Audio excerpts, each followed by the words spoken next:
ഒനിയൽ വിഷയത്തില് ഇത്രയും ആ സാധനത്തിനെ വഷളാക്കിയത് ലക്ഷ്മിയാണെന്ന് തോന്നുന്നുണ്ട്. ഈ ഒരു സിറ്റുവേഷൻ നടക്കുമ്പോൾ ഞാൻ അതിലുണ്ട്. കാരണം പറയാനുണ്ടെങ്കിൽ ഞങ്ങൾ ഈ ഒരു ഇൻസിഡന്റ് നടക്കുന്ന തൊട്ട് മുമ്പ് ഞങ്ങൾ ഗാർഡൻ ഏരിയയിൽ ബീൻ ബാഗിലെല്ലാം ഇരുന്ന് ഡിസ്കസ് ചെയ്യുന്നുണ്ട്. മസ്താനിക്ക് അപ്പോൾ അത് കോണ്ടന്റ് ആക്കണമെങ്കിൽ മസ്താനി അവിടെ നിന്ന് പറഞ്ഞു തരാം, ഞാൻ ഇവരോട് സംസാരിക്കും. കാരണം മസ്താനിയുടെ നേച്ചർ എനിക്കറിയാം, എന്തായാലും ഡെഫിനറ്റ്ലി സംസാരിച്ചാൽ അവർക്കറിയാം ഇത് പറഞ്ഞു കഴിഞ്ഞാൽ വലിയ പ്രശ്നമാവും, കോണ്ടന്റുകൾ വെളിയിൽ ഔട്ട് ആവും എന്നുള്ള അറിയാനിട്ടും. പക്ഷെ മസ്താനി അതൊന്നും നമ്മളോട് പറഞ്ഞില്ല.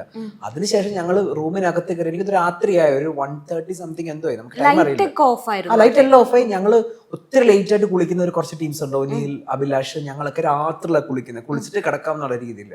അപ്പൊ ഞങ്ങൾ അവർ ബാത്റൂമിൽ പോകുന്നു, ബാക്കി എല്ലാവരും ലിവിംഗിൽ ഇരിക്കുന്നു. പെട്ടെന്ന് ഞാൻ കാണുന്നത് ലക്ഷ്മി ഭയങ്കര ഫ്യൂരിയസ് ആയിട്ട് അങ്ങോട്ട് കിടക്കുന്നു. ഒരു സ്ത്രീയാണോ ഇവൻ ഇങ്ങനെയൊക്കെ ചെയ്യുന്നത് എന്നൊക്കെ പറഞ്ഞ് നോക്കുമ്പോൾ വെളിയിൽ നിന്നൊന്നും സംഭവിക്കുന്നു, ഇതിനിടയ്ക്ക് എന്ത് സംഭവിച്ചെന്ന് എനിക്ക് മനസ്സിലാവുന്നില്ല. അപ്പൊ ഞാൻ മസ്താനോടേക്ക്, മസ്താനി പറഞ്ഞു ഞങ്ങൾക്ക് അന്നൊരു സ്പോൺസർ ടാസ്ക് ഉണ്ടായിരുന്നു, ഒരു ടൈലിന്റെ സ്പോൺസർ ടാസ്ക് ഉണ്ടായിരുന്നു. അപ്പൊ മസ്താനി പറഞ്ഞിട്ട് ഇതുപോലെ എനിക്കൊരു ഇൻസിഡന്റ് ഉണ്ടായി, അപ്പൊ എന്നെ ടച്ച് ചെയ്തതിന്റെ പ്രഷർ എനിക്ക് എന്തോ ഗുഡ് ടച്ച് ആണോ ബാഡ് ടച്ച് ആയിട്ട് ഫീൽ. അപ്പൊ ആരാന്ന് ചോദിക്കുമ്പോൾ പേരും പറയുന്നില്ല, ഇങ്ങനെ കാണിച്ചു ഒനിയിലാണ്. ഒനിയിലെന്ന് ചോദിക്കുമ്പോൾ എന്താ സംഭവിച്ചപ്പോൾ മസ്താൻ എന്നോട് പറഞ്ഞു വീണതാണെന്ന് അറിയാതെ വീണ സമയത്ത് എന്റെ വയറിലൊന്ന് പ്രസ് ചെയ്തു, അതെനിക്ക് ബുദ്ധിമുട്ടാണ്.